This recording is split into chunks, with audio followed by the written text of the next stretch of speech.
warrant to have at least 2 disconnects. Right.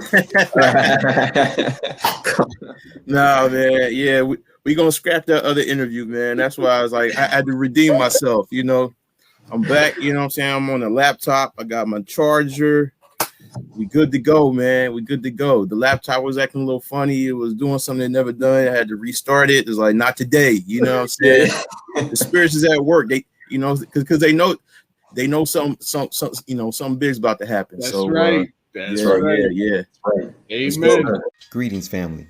This is Kyle Dixon, co-founder of Precise Minds Filmworks, educator for 20 plus years, cultural enthusiast. And I'm Kayode Bentley, president and founder of 4T's Teaching Teens to Think, whose mission is to help inner city youth identify their inherent skill sets in order to complete their education, establish a career, and ultimately start a business, if they choose to. Professor at Fordham University, where I teach students who are pursuing their master's degree in social justice. And with that said, welcome to the Grand Rising Collective, a podcast whose purpose is to cultivate greatness and excellence within ourselves and our communities.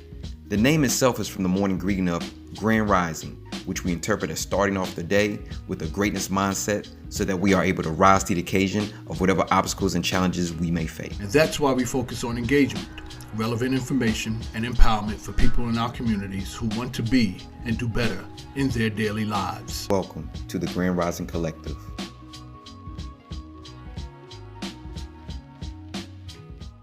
Family greetings. Greetings for another episode of the Grand Rising Collective. So as you see here, we got the nice trifecta going on, right? Got myself, your co-host, Kyle Dixon. You got my partner in podcast, Kayode Bentley. And we have a special guest, a returning guest, good friend of ours, Steve Orrin. Welcome, Steve, man. Appreciate you, brother. Bless. Welcome. Yes. Yes, sir. Yes, sir. All right. So yeah, family. In reference, if you haven't been privy to a lot of our podcasts, Stephen was one of our first guests on our podcast almost about a year ago, if not more so. If not. Yeah, it was. Yeah, it was about this time a year ago. Yeah, pre-COVID, you know what I'm saying? So, well, right in the COVID, like right at the beginning. Yeah. Right at the beginning. Yeah, it was like March or something like that, right? Maybe even April. April. Okay. Yeah. Might have been April. Okay. Might have been April. But yeah. So yeah, family. So we got some stuff to drop on y'all today. It's about finance. He's a financial advisor. He's been in the field for 20 plus years. So I'm not going to talk too much. I'm not going to go into too much because the man is of many talents and valid information for us to share with y'all today. So, Kayode, could you speak on, just your involvement with us as Grand Rise Collective in general, like what we're about? Okay. I'll try and be real brief because y'all know me, man. Right. Be brief, brother. Be brief. We can keep it concise. I would guess the sum of Grand Rising Collective is a group of 2 gentlemen, such as myself and Kyle, whose mission is to inform and enlighten the community, and community being a catchphrase, a group of us of our culture to try and share the knowledge, or in other words, share the wealth. And what I realize and what we realize as this collective is that there are a lot of us professionals of POC, as they call it, who have a wealth of knowledge, but it's not getting to the community. We're sharing this information, but in a bubble.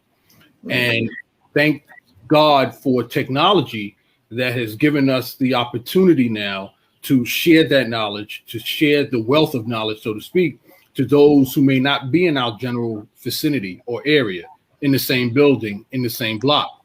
But we can vastly reach them, not only, through states, but globally as well. So we came together as Grand Rising Collective in an effort to share that knowledge, share that wealth, in essence, to uplift and to build, quote unquote, the community that consists of us, of Blacks or people of color. I would guess, Kyle, that's my summation. And I did that in like 2-3 minutes, right? So Hey, we getting better, family. We getting better.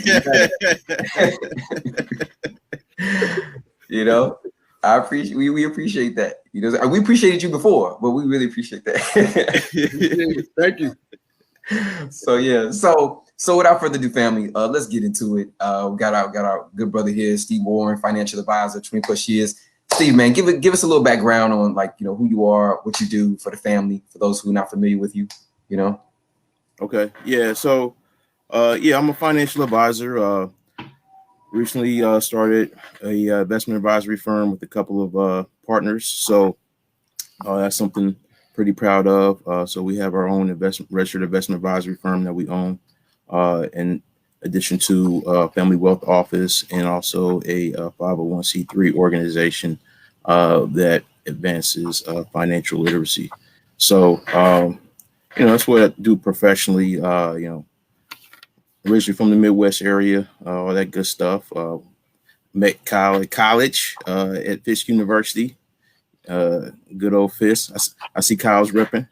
And so like you said, from there, got started in the financial services industry. So I'm just here to really, give my perspective, answer any questions, and just really share knowledge. That's one of the big things I think that,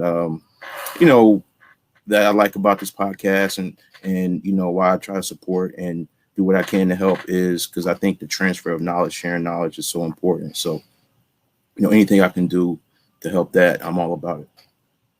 Thank you so much, Steve. We appreciate it, brother. We really do. Indeed. Really do. It's a struggle, but we definitely appreciate it. Yeah, absolutely. Yeah. So I want to jump into it, Steve, man, because again, you run a nonprofit and whatnot, and you're in the, your southern region, and we just had a brother on, House of Representative Eric Allen. Okay, yeah. And like, how do you feel, like, in reference of policies with what you're doing with financial in that southern region, in Atlanta and in Georgia? Like, what do you feel? Do you feel like they're doing enough for, individuals, small businesses, for us to empower our communities, empower the Black communities, for the dollar to circulate? Do you feel like they're doing enough and having enough programs or having enough initiatives for us to be able to circulate and also acquire wealth down there? Well, I think they do have some, but it could always be more. And that's something that, I was talking with a family member of mine about, how I feel like, this is just my opinion, but the American government really needs to be intentional about helping people in our community, because they were very intentional about destroying our community. When you look at, like, redlining and things like that, right? Like, these are government policies that intentionally affected our community. So how can you, repair that? Well, you have to be intentional about, just as intentional you were about redlining. Well, now we really need to do a focused, intensive effort. And I see some of that, but obviously it could definitely be more, and not just some little small crumbs, but like the money that they have for everything else, because that's what it really comes down to. If you really want to help people build wealth, is getting those policies that, like I said, help destroy in our communities and kind of stop us from growing. We need the opposite of that. So, Kyle, can I interject real quick? All right, kumbaya. Well, I'm gonna keep it real. You know me, Steve. We've been on this before, so I'm gonna keep it real. So, over the past few years, especially with the advent of George Floyd, which is more particularly related to police, but just in context of Tulsa, Oklahoma, especially with the celebration that just took place, that's now currently going on in Tulsa, where they're doing.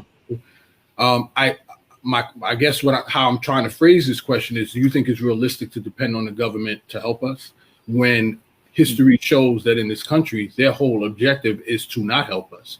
Their whole objective is to disenfranchise us. So, I mean, I get it, with the government redlining and their intent should be to help us, especially with the interview that we had with Rick in our last podcast. But realistically, Steve, is it a realistic gesture to expect the government to try and help us in that area? So that's one thing, because it's funny. I'm glad you asked this question, because I was having this conversation with a good friend of mine just yesterday about what makes, I believe, where I'm at in Atlanta unique is because they do have particularly unique situation here where all throughout the government, you have people of color, right? So they're able to set these policies that then allow people of color to benefit. But that doesn't happen anywhere else throughout the country for the most part, where you have a black governor or mayor for 40 years, 50 years, since the 70s. Atlanta's had a black mayor. And so, that means the county commissioner is black. And these all these people who kind of set these policies, right? So then it allows for black people to gain some kind of wealth. But that's very unique to Atlanta. Outside of Atlanta, you don't really see that. So to answer your question, is it realistic to expect it, based on the history? Absolutely not, right? But if we get people involved, like your previous guest, right, the brother who's he's like on the inside, we need like-minded individuals, right, people who understand what's going on inside the machine, trying to change it, because that's I believe one of the best ways to really affect change is to have people on the inside who can actually make decisions, someone who has a seat at the table, who can say, well, this is what we're going to do, instead of doing it this way for the last 150 years. Let's try this way, Indeed. And right. I definitely agree with you on that, because right, if we're talking about politics, and one thing he was saying, Representative Allen was saying to us, that it doesn't work because we're not working. It's just like, we're on the outside, talking noise, saying this doesn't work, it's not for us. It's like, yeah, well, if we keep saying that, it's not going to be for us, because we're not getting involved and we're getting affected by these policies and these laws being passed, but then we're not involved in the process of changing or passing these laws as much as we could be or we should be. And of course, he didn't put the blame on us per se, but he was saying, I understand it, but we have a place to get involved. If we think it's not going to work, it's not going to work. Yeah, what he said. And we just but that's one thing that I would say, I think that is changing, right? You look down here in Georgia specifically, like, for the first time in a long time, the state went Democratic in the presidential election.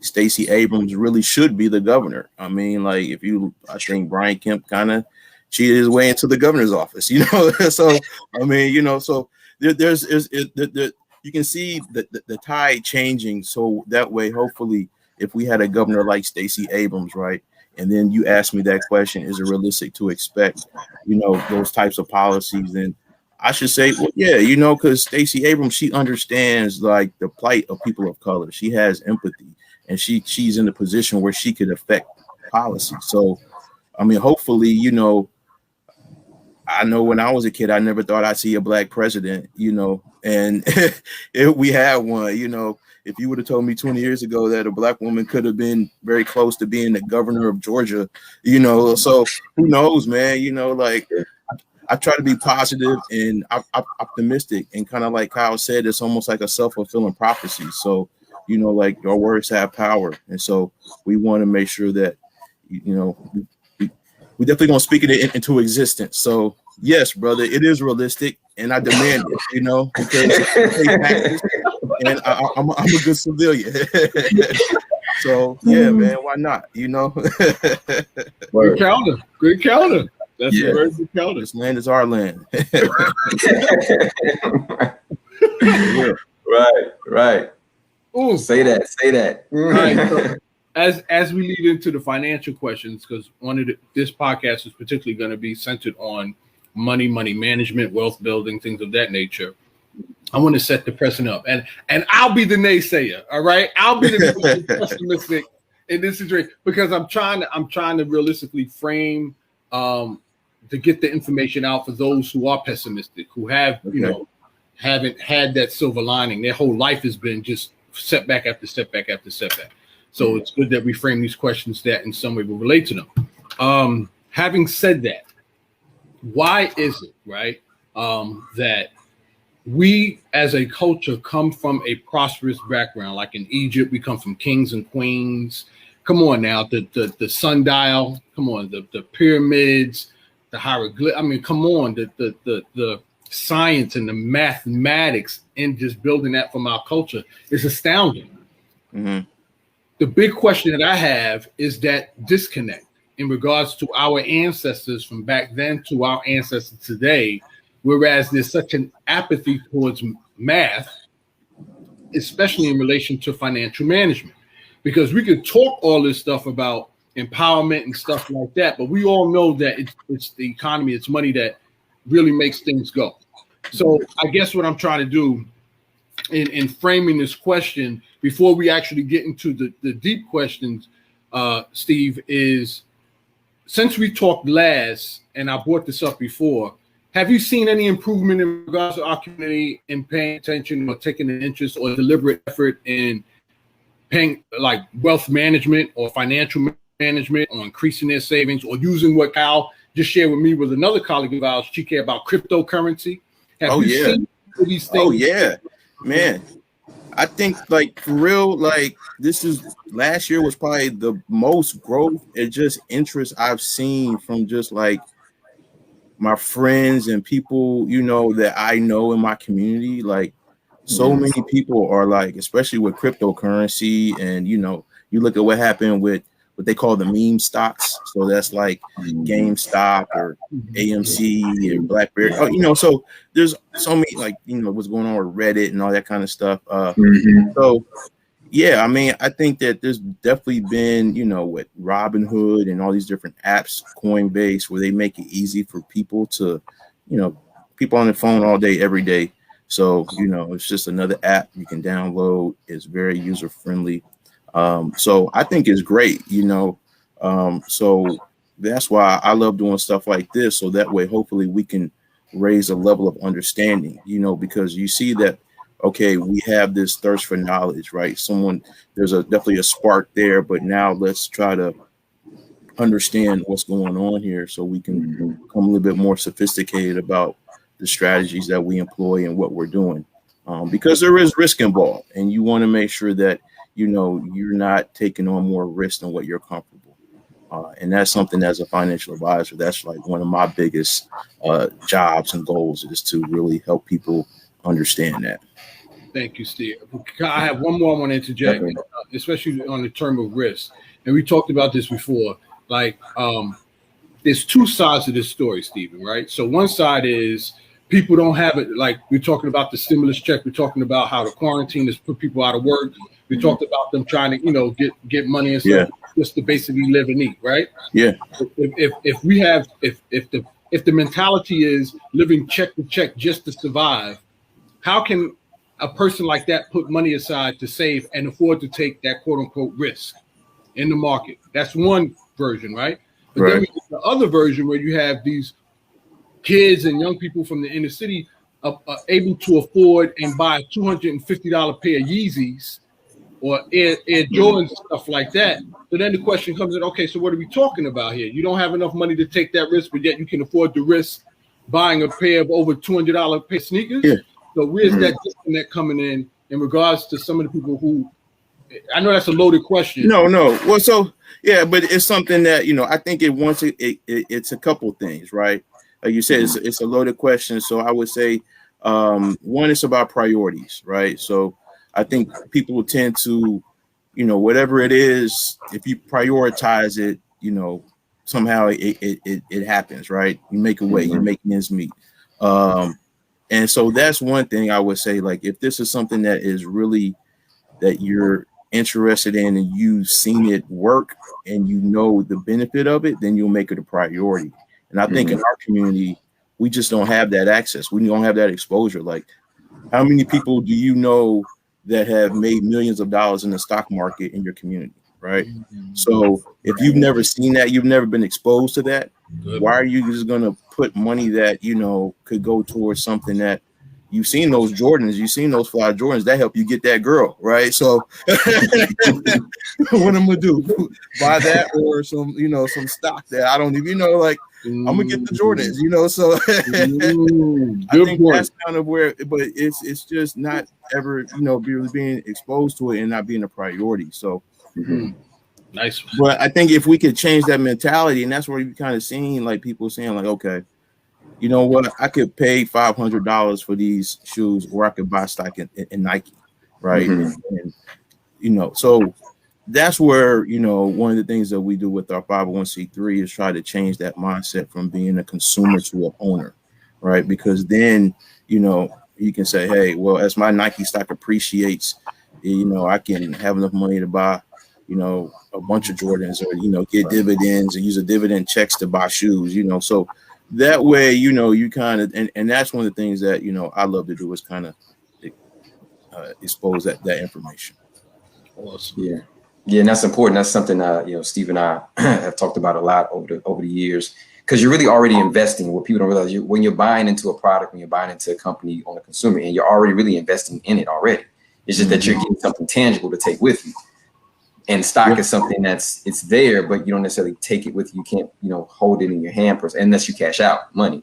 But you've already been invested time and energy into that product or that company. So might as well get some type of recycling of finances or wealth or accumulation of that from your purchase, you know. And that's one thing when Steve and I were in school, we started the investment club, you know, and that's one of the main tenets that we talked about early on is like invest in things that you already buy into.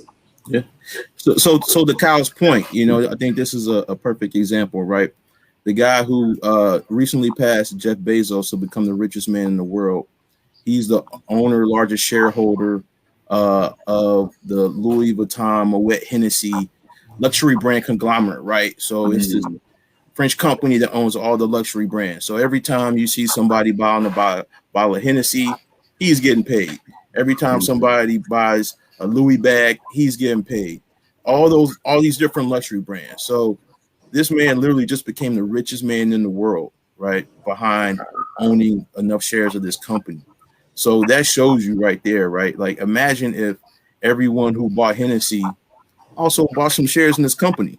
Everyone who bought Louis Vuitton also bought some shares in this company. Because now when I go out and I'm having a good time and I'm buying Hennessy, I'm making myself rich. You know what I'm saying? I'm investing in me. Nice. I'm investing in the company that I own. When I go to the mall and I'm buying that Louis bag, I'm just buying one of my products, you know. But that's the mindset. You see what I'm saying? Like, it's as simple as going to Target or Family Dollar, wherever you shop. Like, own those companies, so that way you're putting money back into your pocket. And then, but this goes deeper, right? Because there's a concept called reciprocity. So then you become enough. If enough of us did this, right, we would have enough power. We could go to these companies and say, hey, we're spending enough money with your corporation. We want you to bring jobs into our community. You know, we want you to put some type of after school program that we sponsor in our community, because we have enough power as a group, you know. And that's where, you know, you really start to be able to flex your political power and your financial power through these corporations. And, you know, we've kind of figured out one way of doing it through, you know, like shaming people. And, you know, unfortunately, when, you know, a brother gets killed unjustly by the police, you know, and white guilt is high, then we can, you know, come to him like, hey, you know, give us some money. But there's other ways of doing it, you know, than having to unfortunately go through some suffering. You know what I'm saying? Like, there's another way of leveraging our finances to manipulate these corporations to help our community. So, but, you know, we just have to kind of, like you're saying, get involved and get involved in that process. But but that's the thing. Like, no one talks about this stuff. Like, these are things you kind of have to figure out on your own. And you know, like, it's taught to you maybe in like a graduate school course or something like that. But you know, no one's like saying, hey, every black person out here that buys Hennessy, buy some Louis Vuitton stock, you know, and then make Hennessy put a bottle in you know, thing in your community, so now you can get jobs, or, you know, or whatever, you know. But you see what I'm saying? How you can leverage these things just by participating in something simple as like buying stock. That I'm sorry, that resonated Stephen, with me, right? For some reason, I think that would resonate with us in the community when we realize what we're purchasing, this bottle of Hennessy or this Louis bag, that we're actually paying ourselves. Yeah. I don't think people realize that. And I think if that's said enough and repeated enough, I think it would start to resonate. Hey, I'm purchasing this product, but I'm actually receiving a benefit from this product. Yeah, I might not own the product outright and be in charge of the manufacturing process or what have you, but I have a piece of this product, whereas I'm getting some type of dividend back. I think that's the start in the right direction with people thinking along those lines.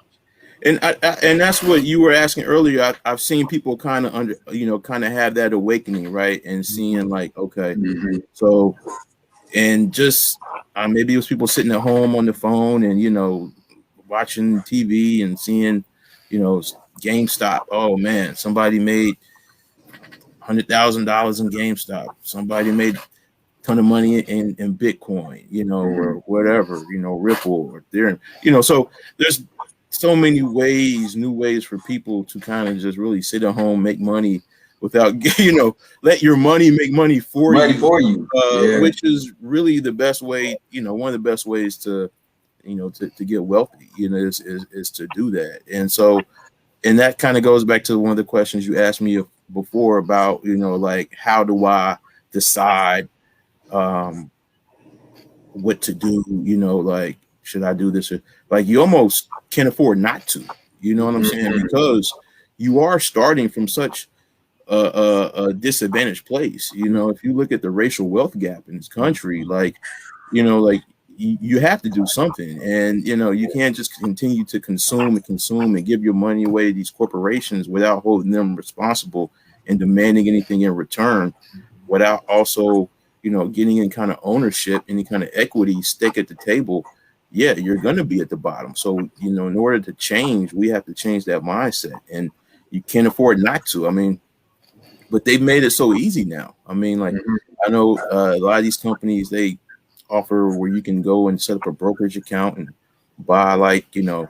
You can put $5, $10, $50 in there and buy a slice of a company. So yeah, you might not even have it's like a fractional share, but it's just like, the way I see it, it's like planting a seed. It's like I have in my backyard, I have a little apple tree that we planted, and it's right now it hasn't shown any fruit, but in the next couple of years, who knows, I could be having apple pies and cider and all types of stuff.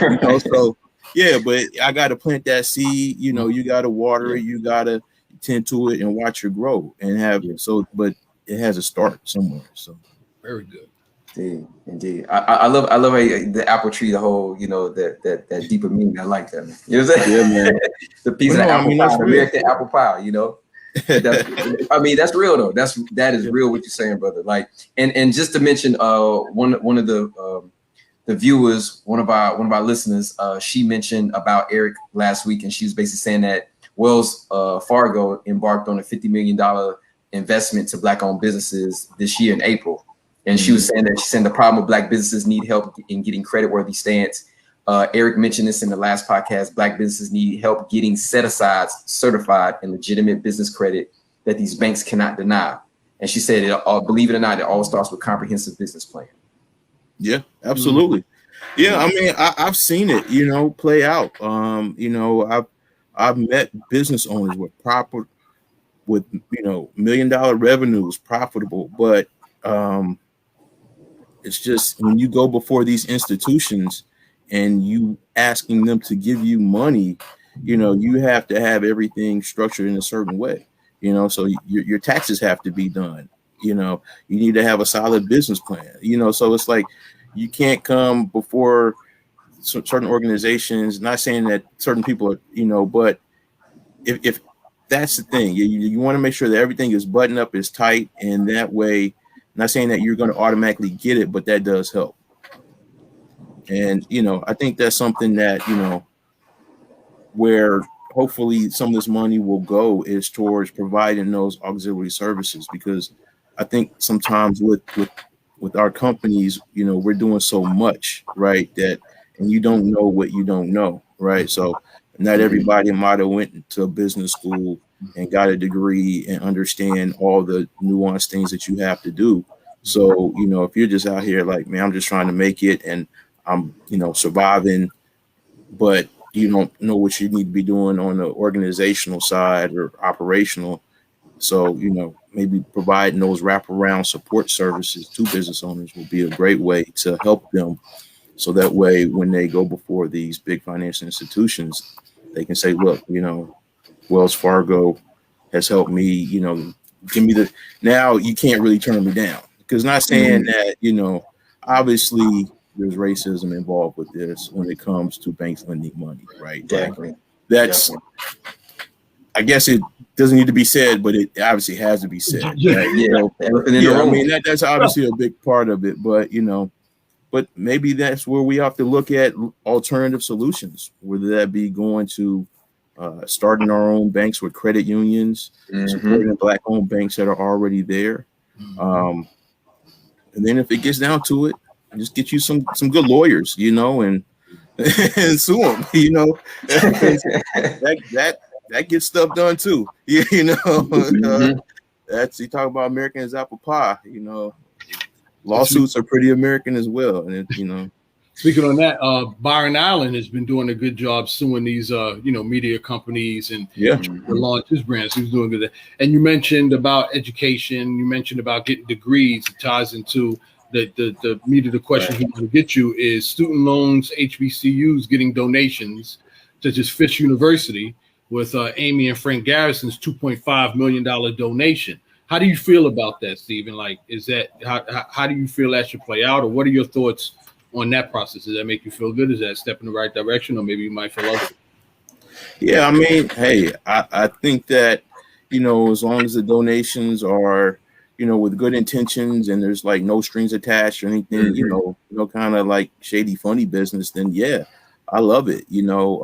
I like that, I've seen people awareness around HBCUs and seeing people that have are sitting on boards for these Fortune 500 companies. I think that's really where it starts. The more alumni we can get from HBCUs sitting on the boards of these big Fortune 500 companies that are then networking with these people who give money. I saw an interview with the guy from Netflix, the CEO of Netflix. Richard Hastings, is it?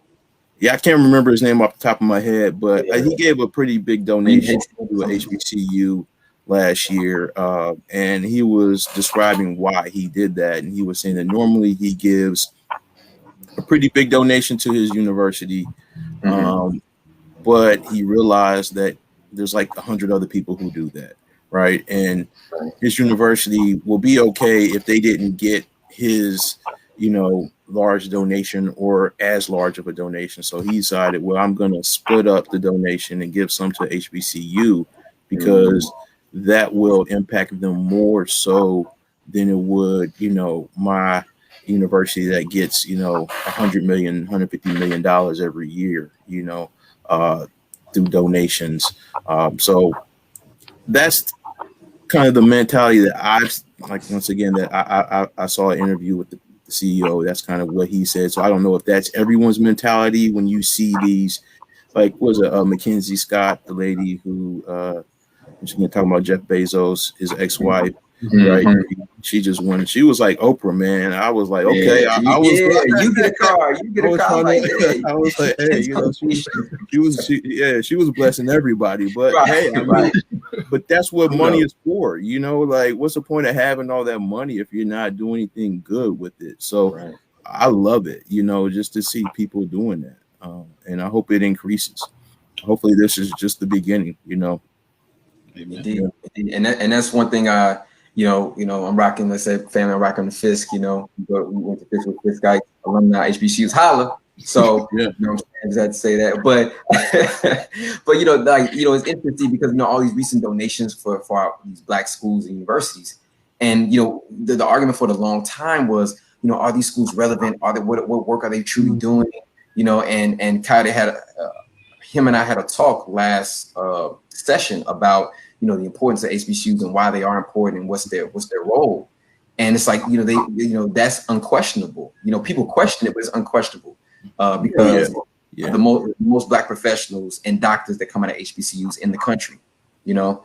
And on top of that, there's many people in many different positions that play a part in the advancement of Africans in America that have came through HBCUs, you know. Yeah.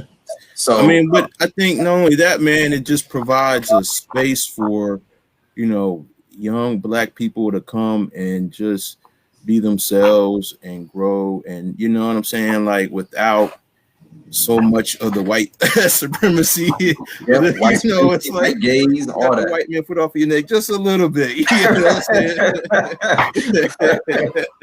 But no, I mean, like it's like a safe haven. You know what I mean? Like, so that's why I think the biggest value of HBCUs, you know, is from that. You know, like I know personally for me and my family, like I wouldn't be here if it wasn't for HBCUs. That's where my parents met. You know. That's where my grandparents met. So, yeah, you know what I mean? Like, it's in my family, you know? So, that's where I met my wife. So, yeah, you know, HBCU culture is huge. I think it's vital. You know, once again, it's like one of those things where we had to do it because of racist policies. And now they need to be intentional, just like they were about keeping us from educating ourselves and reading and, you know, organizing schools and everything that happened during the Reconstruction era, you know, how they tried to, you know, just completely dismantle and decimate us. Hopefully that's what this is the start of for HBCUs, is kind of making amends and almost reparations. You know, that's what, you know, we really need. But, you know, what does that look like? Who knows? But hopefully this is a start of that. You know, I've seen a lot of on the Atlanta Fed, a gentleman by the name of Raphael Bostic. I know he recently came out.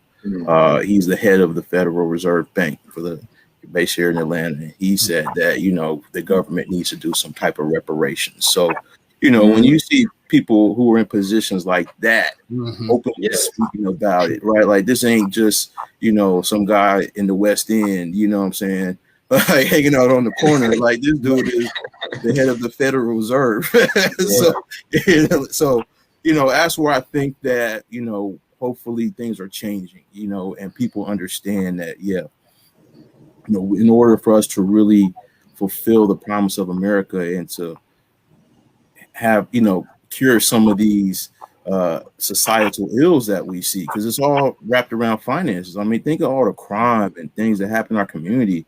All people are just trying to, like you said, eat, survive, and just live a decent life. You know what I mean? Like they just, and people, not everybody wants to be a huge, you know, baller living out of control, you know, like Puff Daddy or something like that. People just want to, you know, feed their kids and live securely. But because of lack of resources and institutionalized racism and things of that nature, you know, you get put in these situations where, you know, you have to do certain things that you may not necessarily want to do. But if we could change that through policies that, you know, fix that, then, you know, hopefully maybe we can see a change one day, you know. They said, try to stay positive. Very good. Well said. Yeah. With that, you mentioned your wife. You met your wife in college. You wouldn't be here today. Your parents met in college. The whole family structure and dynamic. So, in regards to family dynamics, and just tie that into what we're still currently experiencing and coming out of, which is COVID. The family dynamic coming out of COVID, as a husband and father, what do you see the family dynamics or the results of the family dynamics as a result of what we experienced in COVID? As it relates to you, as a father, as a husband, as it relates to your parents, and as it relates to elder care. How do you feel this COVID affected the family dynamic in relation to economics, wealth, money management, policies? Yeah, well, I mean, hopefully, you know, people weren't spending as much because they, you know, couldn't go nowhere. You know what I'm saying? Like, so hopefully you had a chance to, you know, save some money as a family. You know, you can take that family vacation or, you know, go out to eat like you might want to. So, you know, hopefully as a family, people got a chance to really, you know, get a good look at their personal finances and then, you know, figure out where can I trim the fat a little bit, and if you come up with an extra $50 a month, then hey, I could put that towards investing. But as far as also as a father and a husband, you want to look at like estate planning. I think that's something that we really need to do a better job of as a community, is making sure that all your affairs are in order. Do I have a will? Do I have a trust? Do I have a healthcare directive? So that way, if something were to happen to me, it's not free for all, and the craziest person gets on my assets. You know what I'm saying? Like, it's a structured way of handling your affairs. Like you said, as a father, as a husband, you want to make sure that you're handling your business that way. And also with your parents as well, like just checking on them, like, hey, and also insurance, life insurance, making sure that you have some of that. Now, that's definitely gotten harder because of COVID. Insurance companies are a little bit more leery about approving policies, which just I mean, I've seen it, because COVID is a huge unknown, right? I mean, you had how many people die unexpectedly from COVID this year? So, insurance is driven off of mortality rates, so it's a little morbid, but that's kind of how they one of the things that they look at. So mortality rates may have spiked a little bit last year, so obviously that's going to throw off the underwriting process a little bit, but that shouldn't discourage you from going out and getting some life insurance. If you don't have that, just once again, as a husband, as a father, making sure that something were to unexpectedly happen to me, make sure my family is safe.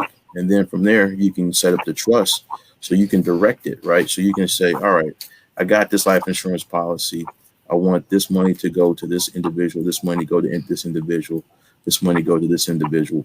And then they have to meet certain criteria, maybe in order to get the money. It could be, you can get pretty detailed as far as what you want to do, if that's something you want to do. But so, it's just some things to think about. See, I'm glad you mentioned that. I got to put this in here. And Tonette speaks on this as well. She says, so is COVID a qualifying question on the life insurance applications now? If so, how does that read? They're not asking for, they so if you have COVID, it will show up on, because what they have is called the MIB, the Medical Insurance Bureau. And so they basically have all your health records. So, they definitely do ask if you've had COVID, and that'll, that could change the rating. So that's one of the things that, like, if you get a policy, they rate it a certain way based on how they perceive your health to be, right? So you could, if they think you're in great physical condition, then you might get a good rating. If it's low, or if you smoke, then you get another rating. And so like the cost of the policy could change based on the rating that you receive. So that's something that, if you say, yeah, I've had COVID, well, they're still trying to figure that out, honestly, like how to handle that. But obviously, if your whole job and business model is built around, avoiding risk, it's COVID is a huge risk because we just don't know, right? Like the risk of the unknown is so huge with COVID. So that's something that insurance companies are really trying to grapple with, amongst other things, interest rates being low.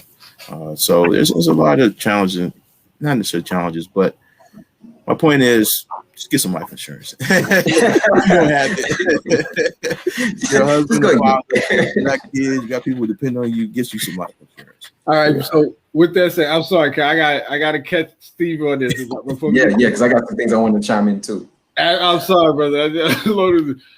So with that said, real quick question before Kyle jumps in. Do you have any advice on how to go about what insurance companies to search for Have you been exposed to insurance companies that are still lost and figuring out how to work this thing out, as opposed to other insurance companies that could give, good deals, so to speak, or good advice? Do you have any advice on that? Yeah, I mean, obviously the larger insurance company, probably better one. So, some of the bigger, there's tons of them out there. But one thing you do want to do is research insurance companies, because not all of them are created equal, and not all of them have good track records of dealing with Black people as well. So that's something you want to make sure that you know who you're doing business with, and there could be a Black-owned insurance company. There are those that do exist that could meet your needs. So I would just say find a professional that you trust, that's knowledgeable, and just see what your options are. Yeah. And that's good, solid advice, Steve, because I mean, like speaking on this, I've had to go through this in reference of my family. So I speak from experience. You don't want to have something happen to one of your family members and start scrambling, looking for stuff. That's just not the move, because you're already dealing with other emotional things and things that require your attention. That's one thing you don't want to have to second guess and say, well, where is that policy, or where is this, or did they have it? It's like, it's already set. It's already there, and that's one thing, like I said, not to be morbid, but we're all going to make that transition one day, hopefully later than sooner. You know what I'm saying? Yeah. So let's just be honest here, so let's set the plan in motion way before, so that way there's no confusion, right? There's no thinking about it. There's no, I think, I believe, no, it's right there on paper, ready to fulfill the plan. And then on top of that, let's be honest with this. When we talk about our health and wellness in the Black community, it is a shorter lifespan than our Caucasian counterparts. So you're not only dealing with that. I mean, the average, speaking of us as Black men, the average lifespan of a Black man is 75 years. And this is the stark reality that we have to face. Now, of course, we can live longer, but like you talk about racism, heart disease, anxiety, depression, all these things that we've talked about on this podcast. These are things that are adding to the shorter mortality years of us as Black men and Black women. And I think that's why we're so key, I think all three of us are so key on, health and wellness, because, again, we're dealing with things that are tangibly siphoning our life, as we're going forward. So like going in reference to Steve, what you're saying about the estate planning and setting aside those things. When we talk about like the stimmy, right? The stimulus check, right? That people got the cash. What do you feel? Do you feel like that was a hindrance, or do you feel like that was a step in the right direction as far as the government? Because again, families, when we talk about families were hurting. Families were striving to, trying to, make the ends meet, and it was hard meeting them ends for a lot of families. Yeah, no, I mean, I feel like, the government probably could have did a little bit more, honestly. We are the richest country in the world. And if you look at what other countries with similar economies, what they did for their people, we could have did more. I think it was needed, people definitely needed something. If you're telling people they can't go to work and, you can't send your kids to school. So now, it's a lot going on there. So, yeah, I mean, I didn't have any problem with it. I thought it was helpful because I thought crime was going to be crazy, actually. So I was glad for stimulus checks because, maybe that kept somebody from running up in my house or trying to carjack me or something like that. You know what I mean? Like, that's kind of how I look at it, so, and I mean, but, I think, I'm a big Tupac fan. So, Tupac said the best, they got money for wars, but can't feed the poor. Like, like they can create money out of thin air. Literally, they can print it. If you look at the budget for the military, it's ridiculous. It's crazy. It's so yeah. I mean, why not? We're the taxpayers. We're the people who churn this engine that is this country. If you shutting that engine down, people got to eat. So yeah. Indeed. Man, that's what I'm saying. That's a beautiful Tupac quote, man. I mean, the brother was, prolific, man. I mean, but he understood. Absolutely. Yeah. He understood. He understood that dynamic of you're talking about, and we mentioned this before on the podcast, you talk about feeding into education, and education is a bedrock, but yet you put more of the money into war and defense and these other entities, and it's siphoning money out of education. You have the finances are there, the resources are there. It's just that you're reallocating them to other places, So like with the PPP loan, right? Going into that, right? Talk about businesses earlier. Mm-hmm. Like, could you talk to us about that? Like your involvement, like you being a financial advisor with the PPP loan and businesses. Was that a beneficial thing? Was that something that you as a financial advisor had to adjust in reference of your clients? Like how did that work, I guess, for their benefit or like maybe establishing their business going forward? Well, I think that, in regards to like PPP loans, and you're starting to really see it now, it's like, it really showed, it's more about like stewardship, right? So I know some people who have businesses and didn't need it, so they didn't apply for it because it's not free money. It's not like, oh yeah, I got this PPP loan, I'm going shopping, like which some people did, and now they're going to face the consequences of it, So it's and that's where I was talking about like stewardship. Like, what do you do with what you have? And so, like, if you're gonna, ask for this loan, some people took the PPP loan and realized, well, I could take this money and make a higher rate of return than what I have to pay back, so I can take this money and flip it and make money off of it and grow my business. And people did that. Other people needed it because, it was essential for them. The difference between them business staying open and not. So I think it just depends on the individual and what they're doing with it. Like you see all these news stories about people getting arrested because they thought they could just get over on the PPP loan, but yeah, that's definitely not going to happen. It's IRS, man. They, you might think you got away, but you might think. Right, because the mob, because the mob thought that too. Yeah, man, so that's why I would just caution people, like, if you do, because I know I see it a lot in my community, where people advertise like 50,000 PPP loan, like it's just some type of come up, or obviously, so, but it's like, I don't know that I so that's the thing where I kind of caution people, like, don't look at this as free money that is just never gonna, unless you just I just don't think that's a good way to go about it. Speaking of the PPE loans and finding alternative financial resources to keep the business afloat or to flip it and profit from it,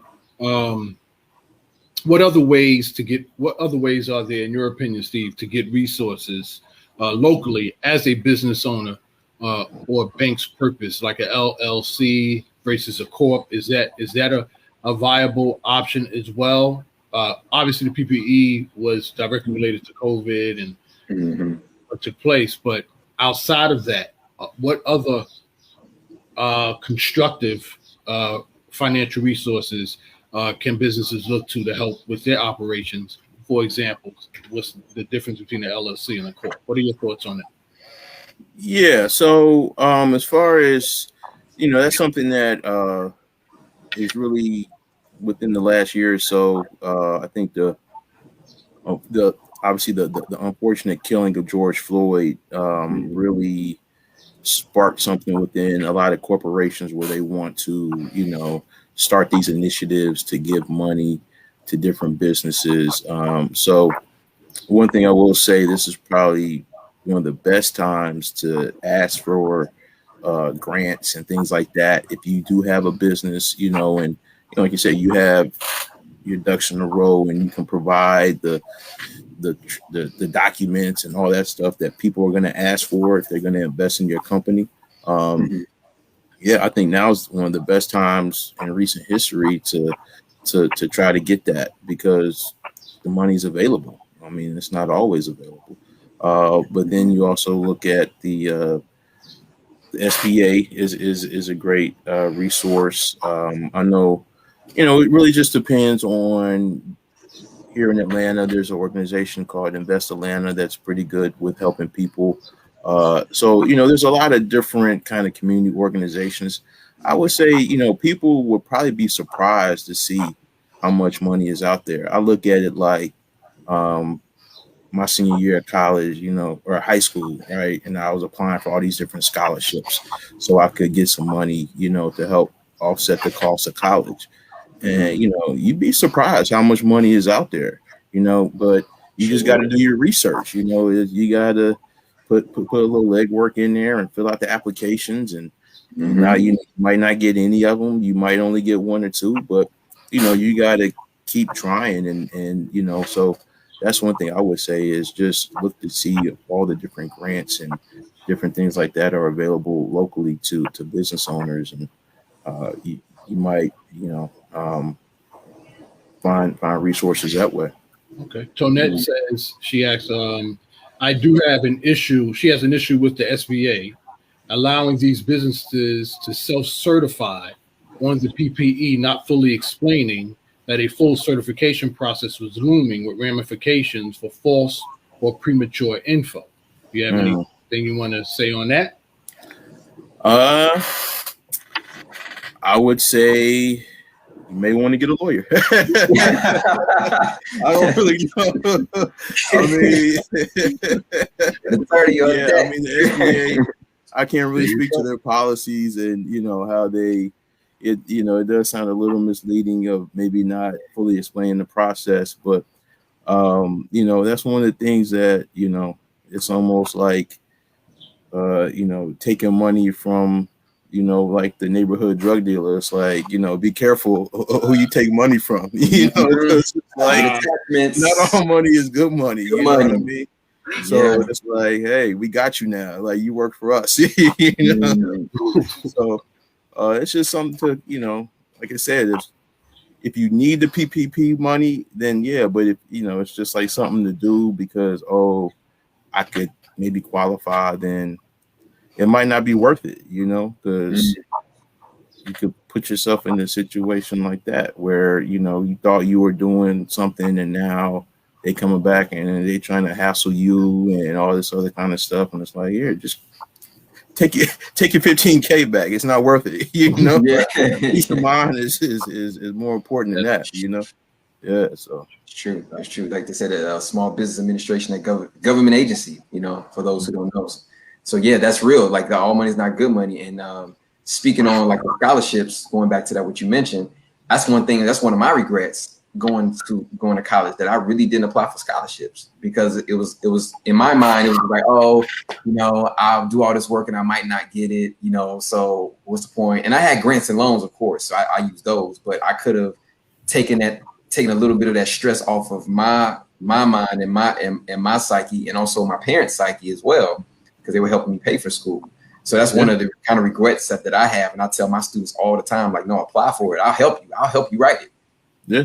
But also to kind of tie back to the conversation we were having earlier about getting involved, right? Like imagine if people in our community were intentional about going and getting jobs at the Small Business Association, right? Within their community. Right. Like we said, hey, we're going to flood these government offices with people from our community. So that way, when we need these types of loans and stuff like that, yeah, I'm gonna prove it because that's my cousin. You know what I'm saying? I know. If you think that that's not how it happens now, that's exactly how it happens. It's just that we're not in those positions, so we don't get the loan because it's going to go to their cousin. It's going to go to their neighbor. It's going to go to their friend. And, because we're not in those positions to make those decisions, we get, on the outside looking in. But like your previous guest was saying, you got to get involved. You got to, should go for that job. I mean, that's yeah. Be in those positions of influence, and to be able to have influence on the people that are coming in that look like you. Like that's real. That's real. And I think, again, that's the elephant in the room that we don't speak of. Like we said, racism always like, omnipresent, you know what I'm saying? Especially in this country, but again, despite that, like we talked about earlier, Black Wall Street, Tulsa, and all the other Black Wall Streets that have occurred in different places across the country. It's like those stories of triumphing through the challenges, through the obstacles, through the detriment. Like that's what we need to hear more of. And like you're saying, the loan is cool, the loan is there, but if you don't really need it, then why take it? Why put that extra burden on yourself? And especially like you being a financial advisor, especially if you don't have the financial literacy and the education involved to be able to handle something like that, you know? Yeah. I mean, it comes down to the concept of stewardship. You know, it's like, you know, you have to be faithful over what you have, and, you know, you get blessed with more, but, you know, don't try to overextend and, you know, and say, I know in investing, they say a pig gets fat and a hog gets slaughtered. You know, it's like, you don't want to be a hog sitting around just because you get too big, you know, it's like you just get super big and you don't know when, and you get too greedy, you know, that greed overtakes you. So, yeah. We were talking about insurance, obviously, is one of them, but let's look at our credit cards, right? We talk about credit cards, we talk about interest rates, things of that nature. So the simple management process of credit cards, like points back and how much to use based on those points back. Steve, can you give some enlightenment on points related to credit cards and how much would be wise to use? And then tie that into, if you can, flipping assets. For example, I've seen stories over the past few years where young people are starting their own business, because, you know, I'm an advocate for young people. My own organization, Teaching Teens to Think, where these young people were buying these expensive sneakers and they were flipping them. Selling them $300 to easy. So sneakers, clothing, property, even skills and services, etc. What is your take on that? What is your advice that you can give in that field that you're an expert in regards to simple management of credit cards, points on back, how much to use, and flipping assets such as sneakers, clothing, the LeBron, the clothing and property and stuff like that? What are your Okay. Yeah. So for credit cards, I would say there's two main things that you want to really, you can use, you know, how you can take advantage of credit cards for your personal benefit. Obviously, you know, you got the points, right? So one thing I always tell people is, you know, people who ask me is like, hey, take all your monthly bills, things that, you know, whatever your monthly budget is.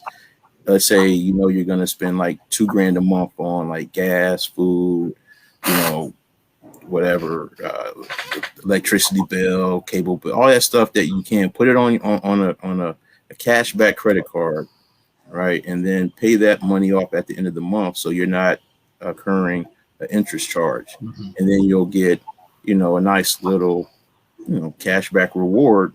It might be 1%, 2%, 3%, but that's just free money for money that you're going to already spend. It's just a matter of putting it on a credit card and paying off the balance versus letting the balance, you know, roll over and get that interest occurring. So that's kind of one strategy you can use, and you can build up your points that way, because now everything is going on a credit card, and, you know, you have your points and you can use that for travel or whatever it is. A second thing is when you have good credit and you have credit cards, you can people will pay you to get on your credit card. It's like a credit line. So now you can sell, you can add people as authorized users to your credit. And that's something that people do as a way to, you know, generate income and leveraging their credit is by selling users. And yeah, so that's something that, you know, you can research on that as far as how to add people on as authorized users to your credit. And I never heard of that. Yeah, I've heard that mentioned briefly before, but no one's ever really talked about the process. I mean, it's something that, you know, it can be considered risky, but it's something that people do as a way to leverage, you know, their good credit. Like if you have a 700, 800 credit score, 850 credit score, something like that, right? You know, let's say someone is trying to acquire a car or something like that, right? But their credit score is low. Well, they can pay you to add them to your credit, and then when someone checks their credit, now they'll see your credit score. You see what I'm saying?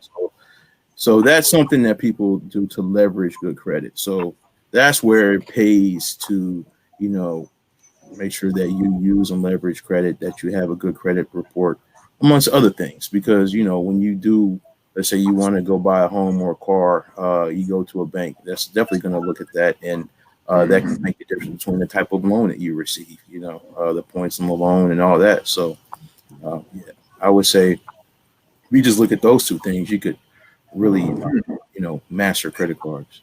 Gotcha. Hold on. Tonette has a question. She says, does the use up to 30% of your credit limit still apply for credit score boosting?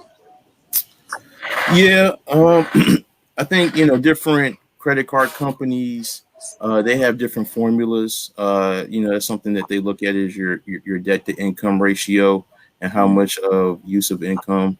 I would say if you go to was it Experian or the other, can't think of the top of my head. TransUnion. They have it on their website as far as the specific formula. But yeah, so that would probably be the best place where you could get the answer to that. Yeah, because I was thinking the same thing. The whole that don't use up to 30% because you don't want to ever keep maxing out your credit card. It's like a favor. You don't want to keep using favors. Maxing out favors. It's like, okay, Dad, you want another favor? I just gave you one over last week. Dude, fall back. Yeah. Okay. With the flipping of the assets, what's your take on that? Yeah, so I think that's really the main thing, man. That's how you really build wealth is by getting assets and using those assets to acquire other assets. There are definitely some, I would say, new ways of doing that. You mentioned shoes. StockX is a big website. I think eBay is really making a hard push. I have a friend of mine. He does that. He buys different shoes and sells them online, and he makes pretty good money. Doing that. So it's definitely a viable thing because everything has intrinsic value, right? So I don't know if you guys have heard about these things called NFTs. Yes, where people are taking these digital images and attaching to a cryptocurrency and selling them for all this crazy money, and it's just so what is this stuff? It's just the intrinsic value. What do people value? Back in the day, it used to be tulips. So it's just whatever it is. So but property is a great way. That's one of the best ways you can buy a home, use that home as collateral to get a loan to maybe buy another home, and you can build an empire. So I would say, look at just getting assets that are appreciating, and then use those assets to acquire other assets. And that's a great wealth building strategy. Awesome. I have a question. A lot of people don't know the difference between an asset and a liability. So I'm gonna try and catch Steve, Kyle, on this. I'm gonna try and catch Steve on this question. Would you say a car is a liability or an asset? Because some people think cars are assets. Yeah, brother. Oh, you see that? Yeah. That's from Fisk University. Represent. So a car is depreciating asset, right? Because it has value, but the more you use it, then obviously it goes down in value. But it does also has an expense attached to it as well. So I guess it's one of those tricky things. It could be an asset or liability. Depending on where you are with your payments, I guess would be a better question. I'll add one in. Real quick, right? For guys, naysaying. All right. The family, depending on what type of car you have, you can use it for advertisement. So you can license it out for advertising. If you feel like if you want to wrap your vehicle, and you see the vehicles with the ads on them, people use that and say, hey, look, I'm gonna use my vehicle to promote this company or promote the service. So you can use your vehicle that way. It kind of pays for itself. Now, some people may say, well, that's tacky. I want to do that to my car, but it depends on where you're at. It depends on what you're trying to do. So that's another option if you want to use your car as an asset. That's one way you can do that. Very good, very good. One final thing that just crossed my mind, as a matter of fact, these vintage cars, right? The cars that's been like the 40s and 50s, they have these car shows and stuff like that. Sells for thousands. Thousands of The dollars. Meacham, I watch it on TV sometimes. I like, man, I need to go there and get me one of those cars. They got some nice cars up there, man. Yeah, they do. Yeah, but no, but I think it really, you definitely want to just depend on how you use it. One thing I would say is, you definitely don't want your car to be the biggest asset that you have, so that's something you may want to, if that's, you think like, man, okay, if I'm listening at my assets and my liabilities, I make sure I get me some more assets, because, sometimes I see people in our community, we put so much priority on getting the big fancy car, but, to quote another great American philosopher named E40, he said, you can't get the $100,000 car before you get the house. You know what I'm saying? So, Really? Yeah. 40 water, aka 40 water.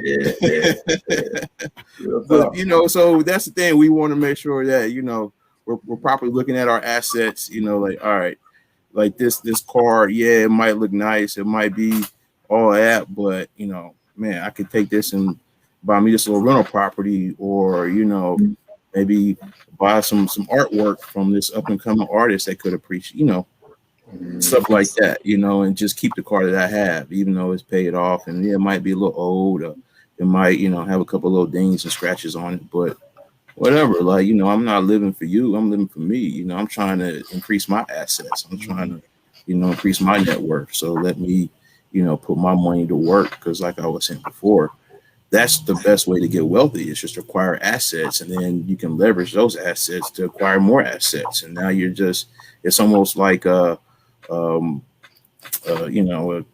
waterfall or an avalanche, where it just becomes an unstoppable thing, where, if you can just acquire more assets and gathering assets, then that's how you amass wealth. So that's really the key. And that's really that changing that mindset, really, from being more of a consumer of things to trying to own things. Right. Awesome. Tanette says, gentlemen, thank you all so much for this. Tanette, you're very welcome. Very welcome. Because what we're trying to do is share the wealth and share the knowledge. Thank you. We really appreciate that. Absolutely. Definitely. Thank you so much. Yeah, for sure. Yeah, and that's why we're having these conversations, because the information is there. It's just we have to be amongst each other to be able to share it. And with Stephen being on here, man, I appreciate you, man, because like when you talk about like NFTs, Bitcoin, the loans, these are all things that we have to learn. It's always learning. Always kind of being adept, and also being on top of these things. So we talk about money, and like we said this before at the last interview in discussion. We talk about money, but how to handle it, how to manage it, that is something that we're somewhat new to, in a sense, because the rules keep changing. And and what you're saying as far as like the investments and assets, could you speak on like what we talked about earlier with the Bitcoin, aka cryptocurrencies? You mentioned NFTs, the non-fungible tokens, which took a hit recently. I saw in an article as far as the value. But could you also speak on like how that ties into, because this is a touchy subject for some people, how it ties into like the cannabis industry? Because I'm thinking, with you being a financial advisor, having to, I guess, register these things or having to account for these things, like is it a negative? Is it seen as a negative in the portfolio, or is it even in the portfolio? So yeah, that's a great question, man. And I talk about this a lot with clients and peers and all these types of things, because this is the stuff that people want to know, right? And so when it comes to cryptocurrency, I think that's one thing you really have to ask yourself. Well, two things. One, before you invest in it, you need to know what is it and how does it work, right? So what is cryptocurrency? Is it an asset class? So is it like a stock or a bond or mutual fund, an ETF, some type of investment vehicle, or is it like a currency? And so that's something I think is still kind of being figured out. And then you also need to know, well, how does it work? Like, do I understand blockchain technology and all the different systems behind it, and because not all cryptocurrencies are created differently or created. I mean, like you can literally, like, we could create our own cryptocurrency in about an hour if we really wanted to. I mean, there's YouTube videos out there. You can Google it about how to create your own cryptocurrency. A buddy of mine did it in like 2 days. He created his own coin. So, you know, that's something. So, like, if you're going to invest in a coin, you need to look at who is the team behind the coin. Like, you need to do a little bit of research on, okay, so like perfect example, Dogecoin. You know, like that was that was like the biggest joke within the cryptocurrency community for years because it was just worthless. And then Elon Musk got involved, and because cryptocurrencies are non-fiat, they're not associated with any central bank or government, so they're not regulated in any sense. So that means it's literally the Wild West. Like, you can do whatever you want. You know, you can manipulate the currency. Things that you can't do in the stock market, you can do in cryptocurrencies. And that's what Elon Musk is doing. You know, he's manipulating these coins because he knows that if I say this, then people will buy it and it'll go up. If I do this, then, you know, it might go down. Now, if you do that with stock, you might get arrested because that's manipulation and it's considered illegal. But cryptocurrency, there's no one to deem it illegal because no one governs it. It's just out there. So, you know, that's something that I don't know how many people understand as far as how cryptocurrencies work. And then also, you know, because this has happened before where exchanges have been hacked and then people lose all of their money, right? All your coins, your wallet, right? Because you have to go, you get your wallet gets stolen. Well, there's no police to run to, you know. Right. It's like you on vacation in the Caribbean in the back alley and you doing something you're supposed to be doing and you got robbed. Where you gonna go? The hotel room, hopefully. You know, so like that's what it is. Like, you know, so the risk involved. That's where I was saying before, as a licensed financial advisor, I don't really recommend my clients do it especially with money that they can't spare. You know, like I look at it like playing the lottery or going gambling or something like that. Like if you're one of those people and you just like to gamble money away, and this is an alternative way, so like playing the slots, you know, you want to buy some crypto. But as far as like, it's just so much risk, so much unknown, so much volatility. You can look at the price, how it goes up and down 20-30% within days. And there's just not enough, I would say, verifiable information, at least right now, right? That as a fiduciary. So when I say I'm a financial fiduciary, so that means I have to do what's in my client's best interest, and what we call the prudent man theory, where you have to make prudent financial decisions. Now, yeah, you could say, you know what? I'm a risk taker. I want to see what happens with it, and then go for it. But you know, as a licensed professional, I would say probably not right now, just because of where it is in this. It's kind of in this infancy stage, and you know, it's maybe in the future. You know, it becomes a little bit more regulated, and there's more transparency around these coins and different things like that, then yeah, more protections in place for the average consumer. But right now, there's just a lot of risk involved. So, awesome. Yeah, it makes sense. Yeah, don't invest what you can't lose. You know, it's like absolutely, yeah. But then you also have to look at, okay, if I put my money in this versus putting my money in that, right? So that's another risk that you have to look at, right? The opportunity risk of investing in crypto versus put my money in something like Apple, right? Like Bitcoin, I don't know, right? Bitcoin's price has been all over the place the last few years. It was like $4,000 or $5,000 a few years ago and went up to 50,000. Now it's at 40, 30, you know. But the price of Apple stock, yeah, it hasn't taken these crazy gains, but I think over time, Apple is a great company that will probably be here and could appreciate over time. So yeah, you might not get the crazy returns, but you might not also get the crazy losses. And you're not once again, taking that risk that you're not comfortable taking, because that's really what it comes down to is, finding out how much risk am I comfortable taking, and then structuring investment portfolio that aligns with that. Because ultimately that's what, most investors should be doing. Because, yeah. Very good.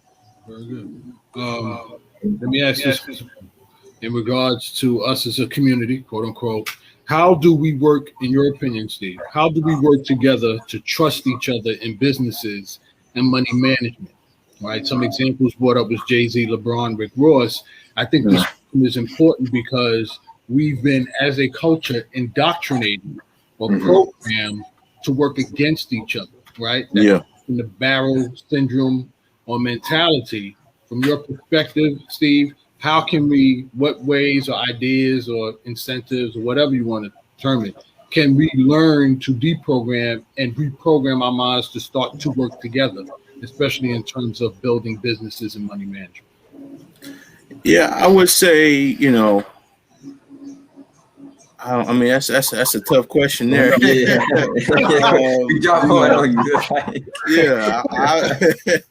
I mean, for me, the only thing I could do is just make myself into the best, financial advisor I can be, right? So, if I can, make sure that I'm operating with integrity, I'm knowledgeable, and then, I'm trustworthy, right? The things that my actions prove out to be trustworthy, then, I think that's really all, it starts on the individual basis. Because, I mean, I can't control other people's behavior. At the end of the day, people going to do what they're going to do. I can only control myself. And so if everyone kind of takes that mentality, like, look, I'm going to be the best I can be, and, present that to the community, then hopefully we'll see more cooperation within the community. Because then, people are like, okay, I can work with this individual because I know this person knows what they're talking about. They're trustworthy. They operate with integrity. We can do business together. Awesome. All right, Kyle, I'm going to give one final question because we're closing in at that 30-minute. I know Steve is busy. You got stuff you got to do. All right, so the last, this is like a part. This is not really a part two with Steven. It's more like a continuing. Yeah. Okay. Information is flowing. Real quick, real simple. Steve, and then Cal, please again remember to give your final question. And then Steve, we want you to give your final words at the end of that. But my final question to you, for those who are listening, again going back, what are the basic steps to build wealth? In your opinion, just the basic steps. It could be 1 step, 2 step, 3, whatever. What do you say the basic steps are to build wealth that the average person can do right now, tangible? Yeah, I would say 1, have a budget, and simple is spend less if you can, if it's possible, spend less than what you make, Now that might require sacrifice, but that's what it takes. Unfortunately, we're in positions where we're literally, as the kids say, got to get up out the mud. We weren't born rich. We don't come from families that left us millions of dollars in, trust funds, and the average person in our community. Like, we have what we have. And so in order for us to really, get that wealth, we kind of have to start from the basics, and that's really it. It's just, putting money aside. If you could, whatever you can spare, put that money aside, and then from there, it's about having a solid financial plan. Life insurance is key, because that's a great way to ensure that your family will be taken care of and you can create wealth. Now, it might not be for you, but it'll be for future generations, which, a lot of what we do, I know as a husband and a father, is for others, for my kids, for my family. So why not set them up that way? So I think those are 2 simple things that starting there, and then from there you can add on. You can start, just investing in it's like a S&P 500 ETF. You don't have to get very, just invest in the stock market. Do your research. There's tons of websites out there that will get you started. Investopedia is a great one, great free resource if you want to learn more about investing. Investopedia, just go there and kind of play around, spend some time, and broaden your knowledge. Find a financial advisor like myself. I work with people who are interested. I say if you're serious about investing and you have $50 to $100 a month, and that's like my minimum. So there's tons of financial advisors out there. Find someone that you trust that is knowledgeable, and work with them to help you develop customized personal strategies for your situation, because everyone's different. So you can't just take a one size fits all approach. But yeah, so those are some simple things I think people could do. Awesome. Thank you. Absolutely. And that was going to really be my question. Like, what's you answered it before I even asked it. See, that's what I'm saying. Instinct, Investopedia is a great one, man. I've used that website for years, and it's a great place to get started. Okay. Kyle, you want to read that from? Yes, sir. Tony? I'll read that for sure. Yeah. Tonette says, like she put down the basic steps to wealth building according to you, Steve. 1, have a budget, spend less than you make, and 2, solid financial plan, start investing residual income. And then 3, and then 3 to start investing residential. All right, residual. Right, exactly. Right, and 3, start investing. My bad. Right. Absolutely, yeah. So, and then I think to add 4 is just acquire those assets, right? So you can use assets once you start acquiring assets, like we were talking about before, right? Maybe some rental properties, some artwork, whatever it is, things that appreciate that you can then either use as collateral to purchase another asset or generate enough income for you to purchase another asset. So that's how you really start to see, the wealth building just grow exponentially once your assets start acquiring other assets. Very true. And family, you'd be surprised, like the little things that you look over that you have value in your home that you can start to flip, or you can start to invest in as an asset, and then build on top of that. It's kind of like it's like a snowball effect. It's like a compound effect. It could be a rare record or a rare figurine of some sort. You take it to one of those what is it? The antique trade shows or whatever. You take it there and it'd be like, oh, this is $50. Like, oh, it's just sitting on my shelf. Right. And you take that 50 and put it into some sneakers or something, and some Yeezys or Jordans or whatever, and then you flip that, and then you start to double up. So sometimes it's just as simple as that, And it's all about getting to the flow of finances and money, like Steve is saying. People want to start off big, but it starts on the small things, and then once you understand the process is what it is, and then you just upgrade. Yeah, absolutely. Absolutely. Mm-hmm. So no final question, Kyle. I mean, even though we kind of covered it already, you got a second. Yeah. Any other questions? They're gonna have to hit us up. They're gonna have to hit Steve up. All right, so hold on, Steve. Any final parting words that you want to leave with our listeners, supporters, and stuff like that? Please feel free to share with us your final. And don't forget your tags, your social media platforms, things like that. Be sure to plug your stuff in. Please, the floor is yours. I mean, absolutely. That's all. Yeah, don't sell me twice. I was gonna say, man. I just hope people hear this and want to learn more about it. You can always reach out to me. Our website is www.seraphimwealth.com. I'll just talk a little bit about our Seraphim, like the angel. So SERAPHIM wealth.com. That's one of the things that really inspired me to I'll tell you a little about like why I started it. Wow, I wanted to start the company that I started when I moved from New York to Atlanta in 2008.